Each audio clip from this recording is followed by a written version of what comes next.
Now, the Prime Minister says he's prepared to put troops on the ground in Ukraine in a peace deal, if a peace deal is reached. Sir Keir Starmer's in Paris today for an emergency meeting with European leaders. I'm delighted to say I'm now joined by the Health Secretary, Wes Streeting, to get the government's take on all of this and shortening waiting lists as well, which we'll come to. Good morning, Health Secretary. Good morning. Thanks for joining us. The Prime Minister's willing to put boots on the ground in Ukraine. Were you surprised to hear him say that? No, I think we recognise that the front line in Ukraine isn't just a matter for the Ukrainians, it's the front line for the whole of Europe, including Britain's national security. What the Ukrainian people have been confronting is the imperial expansionist ambitions of President Putin, which are also a threat to wider European security and Britain's national security. We know that the US presidential election and the inauguration of President Trump has brought a new momentum now to the focus on ending the war in Ukraine. And I think what the Prime Minister is setting out today and the case he'll be making with European leaders today, as well as in Washington with President Trump next week, is that as well as securing an end to this war, we have to secure a lasting peace and the security of Europe, including Britain's national security. And he's willing to commit, if necessary, British troops to a peacekeeping force to secure our own national security, Ukraine's security and European security at large.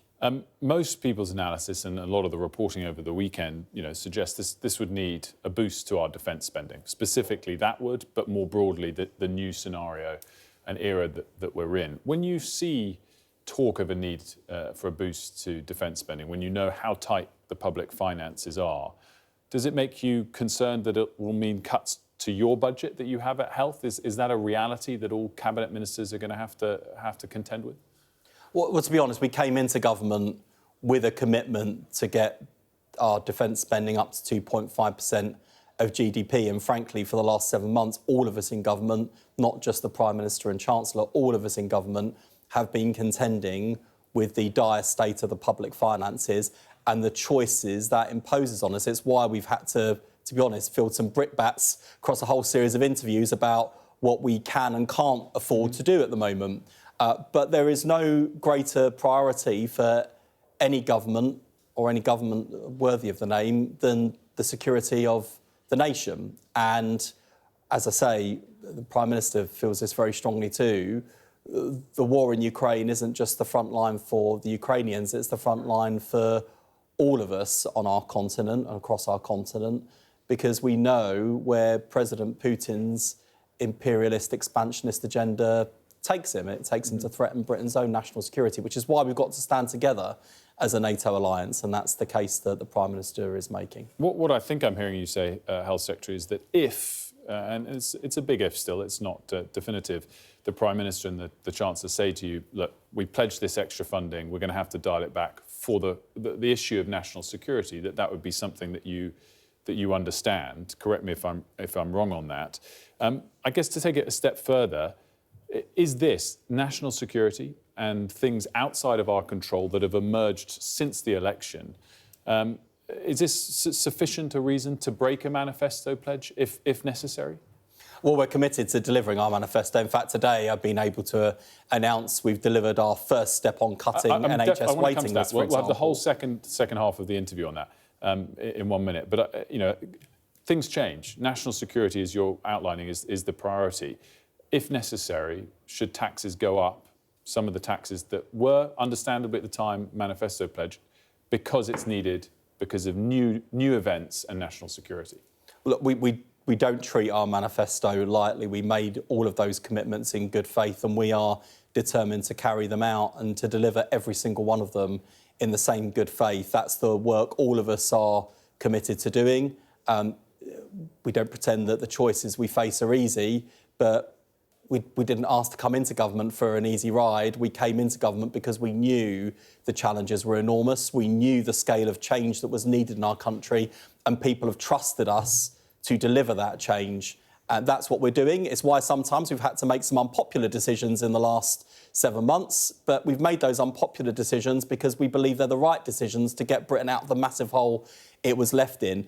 And we have to do that at the same time as confronting the challenges we see in the world. And if anything, that's reflected with what you're hearing from the government today, which is a Prime Minister who is simultaneously announcing that we've delivered our first step on the NHS, 2 million more appointments in the first year, delivered 7 months earlier than planned. We will smash that target by July, at the same time as he's also going to Paris to meet with European leaders about our defence and security before heading to Washington next week. Whether it's the domestic agenda, whether it's the international agenda, this is a Prime Minister and a government that's facing up to the challenges facing our country rather than trying to duck them as some of our predecessors have done. So tell me about this milestone that you're saying you've hit early within your department. So we promised to deliver 2 million more appointments a year to cut NHS waiting lists as our first step.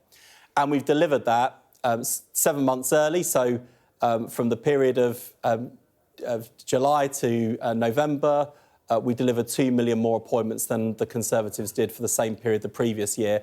And by July, people will be able to compare the first year of a Labour government, first full year, with the last year of Conservative government. And there's a number of reasons why we've been able to do that, not least ending the strikes so that we've got doctors on the front line, not on the picket line. But there's, of course, before anyone thinks we're getting complacent, still enormous challenges in the NHS, a hell of a lot more to do on waiting lists, on A&E response times and ambulance response times, on people's ability to get a GP appointment, which aren't covered in today's figures. So I don't pretend there aren't still enormous challenges. I'm not doing victory laps, but I think it's important when people are so cynical about, frankly, politics, politicians, and whether any of us can deliver anything we say, that we are reporting back to the country saying, we said we'd deliver 2 million more appointments in the first year. We've delivered early. A lot done, a hell of a lot more to do. You're also announcing that you're going to give extra funding to the NHS trusts that are delivering the best results. That makes sense. At the same time, does it mean the underperforming trusts spiral lower still?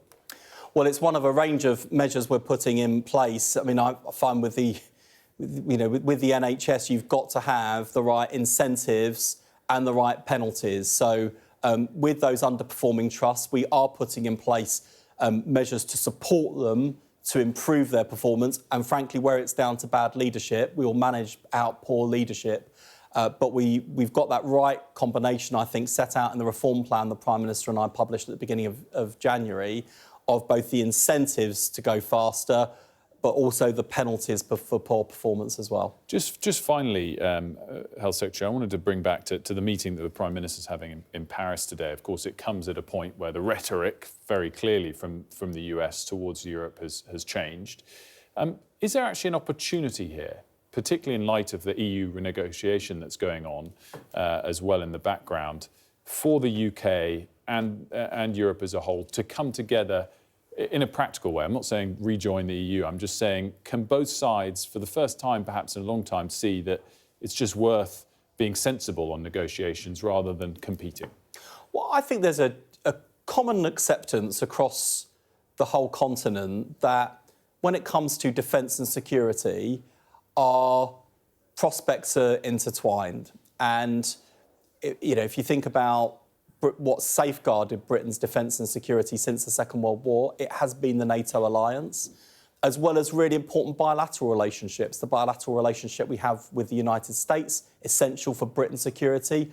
The bilateral relationship with France in particular, essential for European security. So when it comes to defence and security, we're stronger together. When it comes to broader relationship with the EU, we are determined to work through some of the practical obstacles that are getting in the way of things like trade or cooperation on science and research in a level-headed and pragmatic way. We're not going to relitigate past referenda, but what we can do is build a stronger future as the closest of friends with our European neighbours. Wes Streeting, thanks so much for joining us this morning. Much appreciated. Thank you.